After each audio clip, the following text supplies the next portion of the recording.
Top quality और consistent performance के लिए सिर्फ सिल्वर पंप नाम याद रखना। નમસ્કાર, હું છું આપની સાથે હિરલ મહેતા। મહત્વના સમાચાર ભરૂચમાંથી સામે આવી રહ્યા છે। ખનીજ માફિયા અહીંયા બેફામ બન્યા હોય તેવું લાગી રહ્યું છે। મુલત ટોલ પ્લાઝા પર બેરિયર તોડીને નાસી જવાની ઘટના સામે આવી છે। 20 દિવસમાં 4 બનાવ સામે આવી ચૂક્યા છે। આ સાથે જ અહીંયા ઠાકર ધણી લખેલી ટ્રકના ચાલકોની માફિયાગીરી સામે આવી છે। મહિલા ટોલ કર્મીને બેફામ ચાલકોએ અડફેટે લેવાનો પણ પ્રયાસ કર્યો હતો। અંકલેશ્વર બી ડિવિઝન પોલીસે આ મુદ્દે ફરિયાદ દાખલ કરી છે। સાપરાધ માનવ વધના પ્રયાસનો ગુનો દાખલ કરાયો છે। સમગ્ર મામલે 4 ટ્રક ચાલક સામે ગુનો દાખલ કરાયો છે। તો આ સમગ્ર ઘટનાક્રમ સીસીટીવીમાં કેદ થયો છે, જેમાં બેરિયર તોડ્યા બાદ એક પછી એક ટ્રકો જતી દેખાઈ રહી છે અને આ ઘટનામાં એક મહિલા કર્મીનો આબાદ બચાવ પણ થયો હતો। ઓનલાઈન પર સંવાદદાતા અંકિત જોડાઈ ગયા છે વધુ અપડેટ સાથે। અંકિત, જણાવશો કે ભરૂચમાં ખનીજ માફિયાઓ બેફામ બન્યા છે।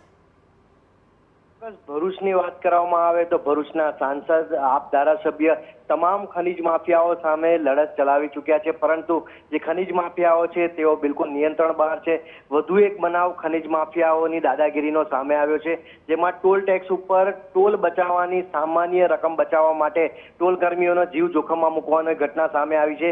તેમાં દ્રશ્યોમાં એક મહિલા ટોલ કર્મી છે તેનો આબાદ બચાવ થયો છે તે સ્પષ્ટપણે જણાઈ રહ્યું છે। આ ઉપરાંત અન્ય વાહન ચાલકો પણ જ્યારે કતારમાં હોય છે ત્યારે પણ બિલકુલ એક પછી એક લાઇનમાં આ ટ્રકોને રાખી અને બેરિયર તોડી લગભગ છેલ્લા 20 દિવસમાં 4 વાર આ ટ્રક ચાલકોના જે જૂથે આ પ્રકારનો પ્રયાસ કર્યો છે।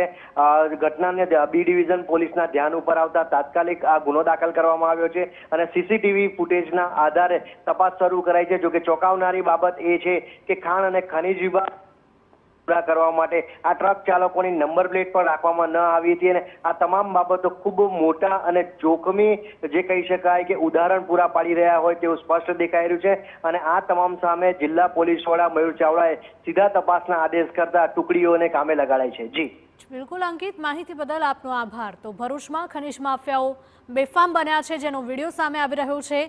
મુલત ટોલ પ્લાઝા પરના દ્રશ્યો કે જ્યાં બેરિયર તોડીને નાસી જવાની ઘટના સામે આવી છે। 20 દિવસમાં 4 બનાવ સામે આવી ચૂક્યા છે। ઠાકર ધણી લખેલી ટ્રકના ચાલકોની માફિયાગીરી સામે આવી છે। તો મહિલા ટોલ કર્મીને બેફામ ચાલકોએ અડફેટે લેવાનો પણ પ્રયાસ કર્યો હતો।